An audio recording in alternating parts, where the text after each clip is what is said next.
Instead of telling you what I think you should be doing or how you could be better, or I thought, well, let me just speak from the heart, speak from my gut, and really not have anything prepared, but just tell you what's worked for me. And maybe some of the stuff that's worked for me might work for you now, currently, presently, as you guys have your goals and ambitions, but then further on down the line, as you guys continue to live your life. This idea and this notion that you could be anything you want, and you can accomplish anything you want, right? We hear that. You've heard that from the time you were little boys. You hear that now. You're already incredibly accomplished. You guys know that. The thing that has worked for me is to remember the hard times.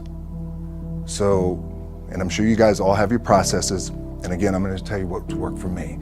So before a big movie comes out, before, back in the days when I was wrestling with WWE, a WrestleMania match, anything big that would happen, I would always take a moment and I'd just remind myself, all right, I was evicted when I was 14. We were kicked off the island. We couldn't live in Hawaii. Had no place to live. A lot of shit happened then when I moved to Nashville. I was arrested multiple times by the time I was 16 years old. I would remember that, and it allows me then to be present in the moment and understand, holy shit, the stuff I have around me right now, this is the shit that I dreamed of when I was a kid. I am here. I played for University of Miami, played for great teams. Warren Sapp, Ray Lewis, they were my teammates. They were balling. Warren Sapp was playing tight end that time. I was starting defensive tackle. Yeah, they moved him over to D-line. And he looked at me, he's like, yo, dude, I'm gonna take your spot. And I said, you ain't taking my spot. He said, I'm gonna take your spot. I said, no, you ain't. We battled, and he took my spot. Now you can imagine how that with me, because there goes my opportunity. He went in, switched to defensive tackle, lit the world on fire. Well, what that did, it crushed me, it crushed my dreams. I had a piss poor senior year, zero production, no NFL, no combine invite, nothing. Finally went to the CFL, Calgary Stampeders, making $250 a week Canadian. Now I had to send that home to my wife at that time. Had no money.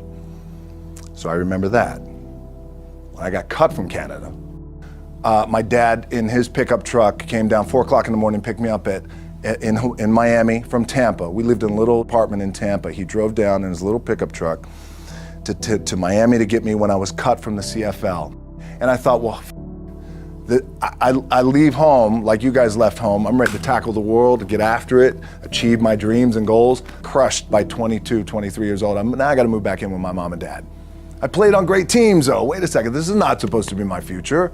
I'm supposed to be in the NFL right now. I'm supposed to be making a lot of coin and buying my parents buying me taking care of my wife, but it never happened. So I pulled out my wallet, I thought, well, let me see how much money I have. I opened it up, I had a 5, a 1, and change. Well, at least I rounded up to $7. But I thought, God, ain't this a bitch? I got $7 in my pocket. Where the f do I go now?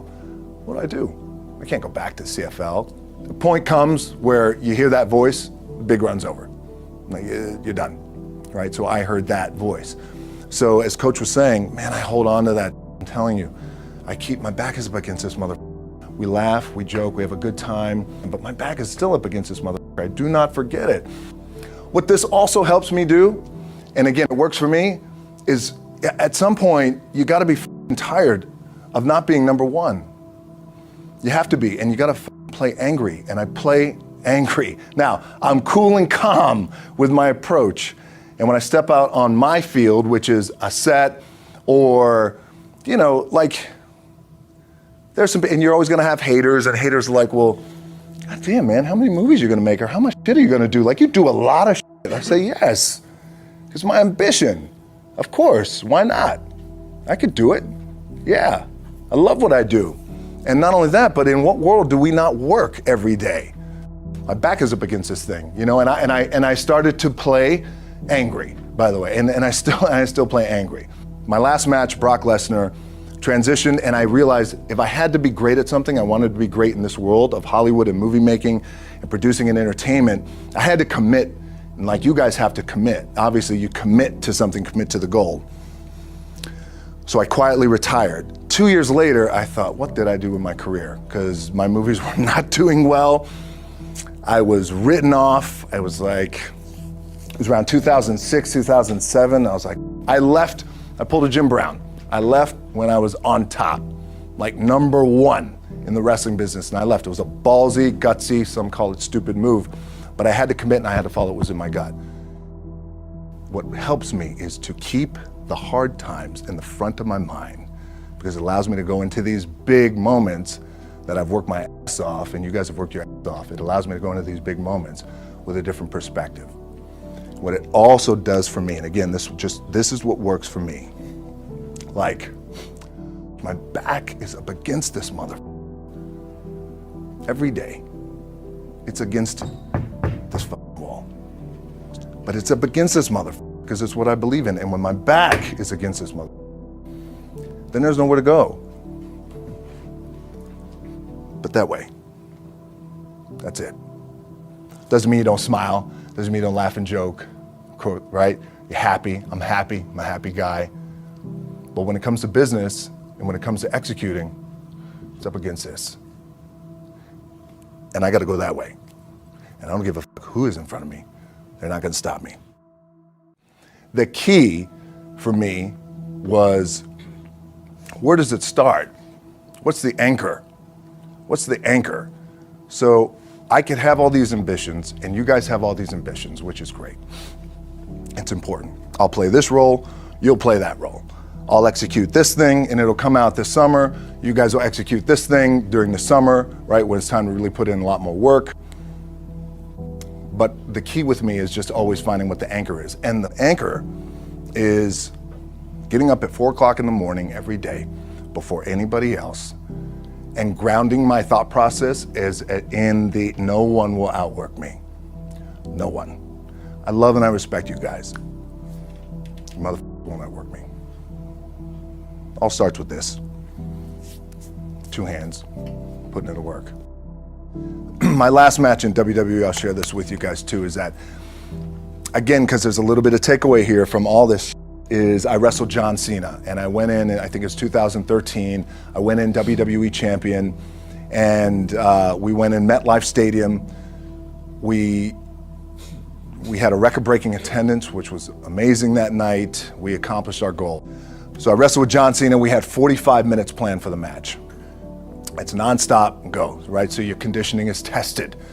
And at that time, I wasn't full-time in WWE. I was just doing these spot matches where I was still shooting G.I. Joe, I think, or Pain and Gain at that time.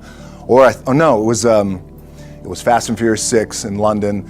Had to travel in the ring, get all my ring work in, travel back to shoot Fast and Furious, then back, WWE Raw, doing those shows, the big build up to WrestleMania against John.